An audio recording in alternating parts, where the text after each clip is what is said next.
Hello guys, this is Shivesh Thakur. आप सभी के लिए एक बहुत बड़ी खुशखबरी है। जी हाँ, टिकटॉक इंडिया में बैन कर दिया गया है। और ना सिर्फ टिकटॉक के साथ 59 और भी चाइनीज ऐप हैं जो इंडिया में बैन कर दिए गए हैं। कितनी बड़ी खुशखबरी है।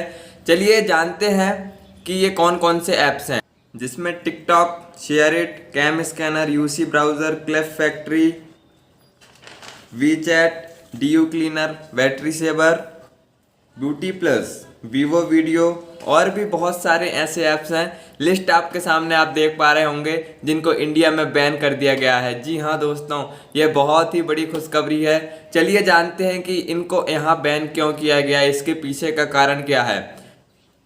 सर्वप्रथम आप सभी जानते हैं कि भारत और चीन के बीच जो बॉर्डर में चल रहा है वो कहीं ना कहीं इसके कारण में आता है। 1975 से लेकर अभी तक हमारा एक भी जवान चीनी बॉर्डर में शहीद नहीं हुआ था, मारा नहीं गया था।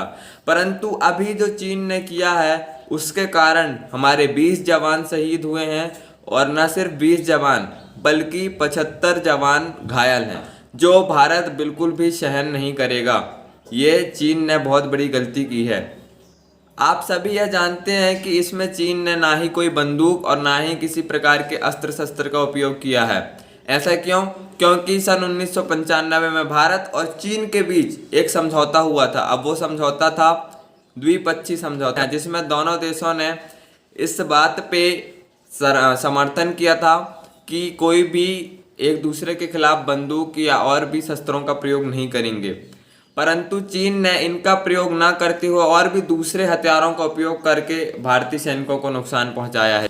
और दूसरा जो सबसे बड़ा कारण था दोस्तों, वो था हमारी प्राइवेसी प्रॉब्लम।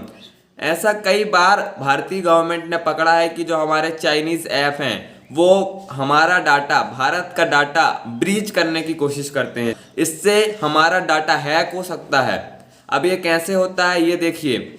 जब आप किसी भी ऐप को इंस्टॉल करते हैं तो सर्वप्रथम वो ऐप आपकी लोकेशन, कैमरा, माइक्रोफोन, फाइल्स को एक्सेस करने के लिए आपसे पूछता है। और जब हम उसको अलाउ कर देते हैं तो हमारा डाटा उनके सर्वर में जाने लगता है। चीन में एक नियम चलता है कि वहाँ की जो भी मोबाइल ऐप या फिर और भी टेक्निकल कंपनीज हैं, यदि चीन गवर्नमेंट उनसे किसी का भी डाटा मांगता है तो उनको पूरा का पूरा डाटा चीनी गवर्नमेंट को देना पड़ेगा। तो इस वजह से आप समझ सकते हैं कि हमारे डाटा का चीन भारत के खिलाफ कितना बड़ा दुरुपयोग कर सकता है। इसीलिए यह एक बहुत ही अच्छा कदम उठाया गया चीनी ऐप्स को भारत में बैन करके।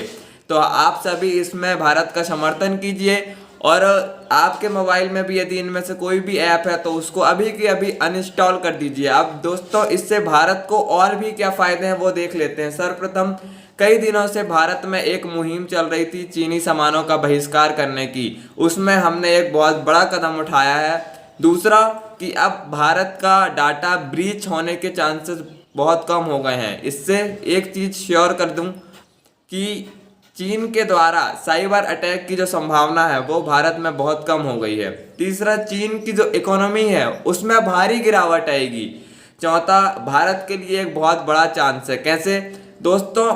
एक बहुत बड़ी संख्या में लोग चीनी ऐप्स को यूज़ करते थे। अब चूंकि वो बैन कर दिए गए हैं तो वहाँ से ये सारे लोग कहीं और शिफ्ट होंगे।